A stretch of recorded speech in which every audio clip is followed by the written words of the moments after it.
I'm talking with Jeremy Gordon of China Business Services at the Total Telecom Connecting China Breakfast. Jeremy, you've given a presentation today and you've been talking about the risk in China. Yeah. Tell us a bit about what some of those main risks are. Okay. Well, obviously there are massive opportunities in China, which I think is why people are coming to these sorts of events.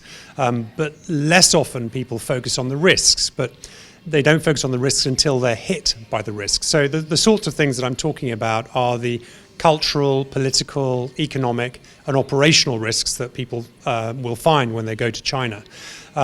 Culturally, people often think that the cultural issues are soft issues they don't need to worry about. But when we start thinking about things like face in the context of China and guanxi or the role of connections, actually these things become very practical problems that people need to deal with. When does guanxi go beyond a professional relationship and into a corrupt relationship? Does that get captured by the Bribery Act or the FCPA? So these are real issues. Or in terms of face, I had an example recently where the managing director of a company went to ask his staff, where was the money from a contract? And the staff told him, well, the contract was never signed. The Chinese just got up and left. And he was furious. And why did it happen? And it turned out that the Chinese customers had felt they lost face because the managing director himself hadn't turned up at the contract signing. He thought the deal was done. But actually, the face lost him €2.5 million. So these are practical, hard problems just from a cultural perspective before you even get to the operations.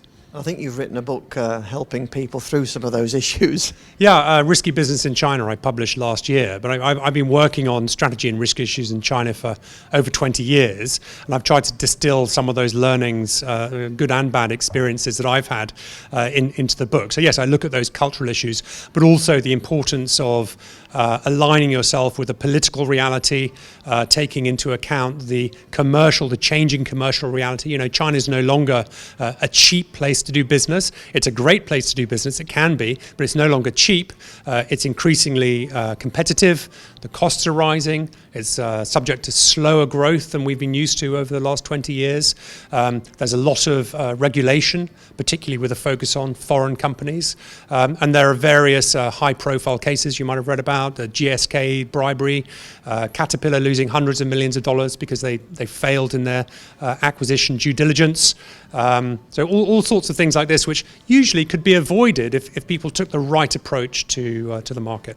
You talked about some of the cultural issues. In fact, you've given us one example. What are some of the sort of typical pitfalls that people can fall into? Well, there are a lot of problems that people have. I think that the most common thing is that people go in with outdated assumptions and they don't successfully change or update their market knowledge or change their perspective in dealing with China. So part of it is those cultural assumptions, but also the reality of business and the perception of the value of money, the way in which people use time. So very often Chinese negotiators will use time pressure as their key lever against people coming in who say, we've got to get a deal done by Tuesday because I've got to fly home and report to the board.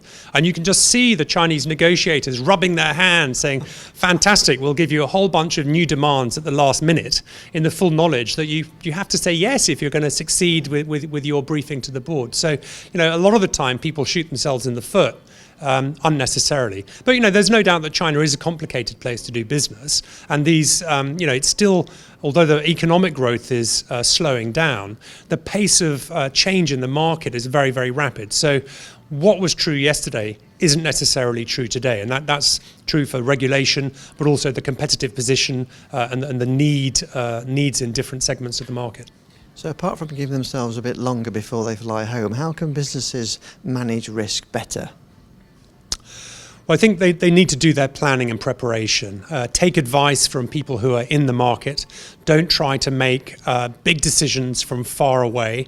I've spoken to people who have had a very clear view of what their China strategy should be, but when they land on the ground in Beijing, and ideally some of the second, third tier cities they go and visit, they come back with a completely different view of the market reality. So there's no substitute for seeing it for yourself, getting your feet on the ground, getting your hands dirty.